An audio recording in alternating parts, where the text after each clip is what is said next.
Friends, welcome to our cine trends 3.0.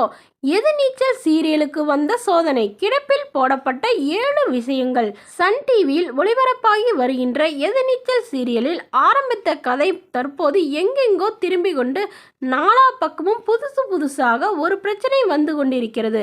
அதாவது கதைப்படி குணசேகரனின் கொட்டத்தை அடக்கி பெண்களின் முன்னேற்றத்திற்கு தடையாக இருக்கும் விஷயங்களை தூக்கி எறிந்து சொந்த காலில் நிற்க வேண்டும் என்பதுதான். ஆனால் அதற்கேற்ற மாதிரி எந்த ஒரு விஷயமும் தற்போது வரை நகராமல் இருக்கிறது. அதற்கு பதிலாக நாச்சியப்பன் குடும்பத்தை புதுசாக கொண்டு வந்து அவர்களின் கொடூரத்தனத்தை காட்டுவது, ஜான்சி ராணி மற்றும் கரிகாலன் தேவையில்லாத ஒரு கதாபாத்திரமாக அந்த வீட்டில் அழிச்சாட்டியம் பண்ணுவது, இது போன்ற பிரச்சனைகளை மையமாக காட்டப்படுகிறது. அதனால் எதிர்நீச்சல் சீரியலில் கிடப்பில் போடப்பட்ட விஷயங்களை பற்றி தற்போது பார்க்கலாம்.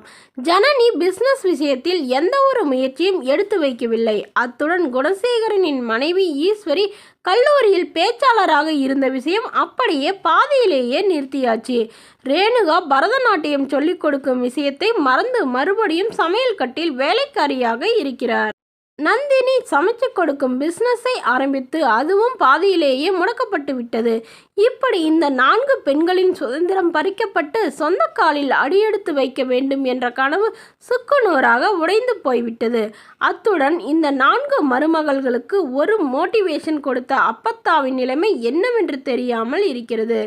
ஆதிரை வீட்டை விட்டு போய் அருணை கல்யாணம் பண்ண வேண்டும் என்ற ஒரு விஷயத்தையே மறந்து விட்டார்கள். அப்பத்தா இறப்பிற்கு ஜீவானந்தம் தான் காரணம் என்று போலீசார் அவரை அரெஸ்ட் பண்ணியது, அந்த கேஸும் என்ன என்று தெரியாமல் பாதியிலேயே இருக்கிறது. ஆக மொத்தத்தில் எதிர்நீச்சல் என்ற பெயருக்கு பதிலாக எரிச்சல் நீச்சல் என்று வைத்திருக்கலாம். அந்த அளவிற்கு இந்த நாடகத்தை மக்கள் வெறுத்து கொண்டு வருகிறார்கள். தற்போது தர்ஷினியை ஒரு கும்பல் கடத்திட்டு போயிருக்கிறார்கள். அதனால் குணசேகரன் தர்ஷினி நண்பர் ஒருவர் மீது சந்தேகப்பட்டு அங்கே போய் சம்பந்தமே இல்லாமல் பிரச்சனை செய்து வருகிறார். மேலும் தற்போது இவர்கள் அனைவரும் தர்ஷினியை தேடும் விஷயத்தை வைத்து ஒரு வாரத்திற்கு இழுத்தடித்து விடுவார்கள். இதனை அடுத்து குணசேகரன் ரொம்பவே மூர்க்கத்தனமாக தன் பெத்த மகளிடம் நேற்று நடந்து கொண்டது வன்மையாக கண்டிக்கும் அளவிற்கு இருக்கிறது. இந்த அளவிற்கு ஒரு வன்மத்தை காட்டிதான் நாடகத்தை கொண்டு வர வேண்டும் என்ற அவசியமே இல்லை.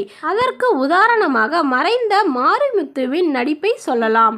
அவர் இதே கதாபாத்திரமான குணசேகரன் கேரக்டரில் வில்லனாக நடித்தாலும் அனைவரும் ரசிக்கும்படியாக தான் இருந்தது. ஆனால் தற்போது வந்திருக்கும் வேலராமமூர்த்தி நடிப்பு எரிச்சல் ஊட்டும் விதமாகவும் பார்க்கவே நெஞ்செல்லாம் பதறுகிறது என்று சொல்லும் அளவிற்கு வன்மத்தை மட்டுமே கொட்டி நடிக்கிறார். அத்துடன் இதுவரை மனைவியையும் மற்ற பெண்களை மட்டும் கொடுமைப்படுத்தி வந்த நிலையில் தற்போது தர்ஷினியையும் ரொம்பவே சீண்ட ஆரம்பித்து விட்டார். அந்த வகையில் பாக்ஸிங் பண்ணக்கூடாது என்பதற்காக அந்த பெண்ணை ரொம்பவே இழிவுபடுத்தி பொருட்கள் அனைத்தையும் தூக்கி எறிந்தது சகிக்க முடியாத விஷயமாக இருக்கிறது. இப்படியெல்லாம் ஒரு காட்சிகள் வைத்தால் எப்படி குடும்பத்துடன் இருந்து இந்த நாடகத்தை பார்க்க முடியும் என்று சொல்லும் அளவிற்கு தான் தற்போது கதை நகர்ந்து வருகிறது. போதாக்குறைக்கு காதலித்து வீட்டை எதிர்த்து 35 வருடமாக வாழ்ந்த வாழ்க்கையை மறந்துவிட்டு சொத்துக்காக நாச்சியப்பன் செய்யும் வக்கிர புக்தியை பார்ப்பதற்கு கன்றாவியாக இருக்கிறது. அதிலும் தாலியை கழட்டி கொடுக்க வேண்டும் என்று நாச்சியப்பன் குடும்பத்தில் சொல்லி துன்புறுத்துவது லாஜிக்கே இல்லாமல் இருக்கிறது. இதையெல்லாம் பார்த்தும் கண்டும் காணாமல் போல் நாச்சியப்பன் இருப்பது இதற்கு இந்த குணசேகரனை எவ்வளவோ பரவாயில்லை என்று சொல்லும் அளவிற்கு நாச்சியப்பன் மற்றும் அவர்கள் குடும்பத்தில் உள்ளவர்கள் நடந்து கொள்கிறார்கள். ஆனாலும் இந்த விஷயம் கேள்விப்பட்ட பிறகு இதை தடுப்பதற்காகவும் சரியான விதத்தில் தட்டி கேட்கும் விதமாகவும் வாசு என்றி கொடுக்க போகிறார்.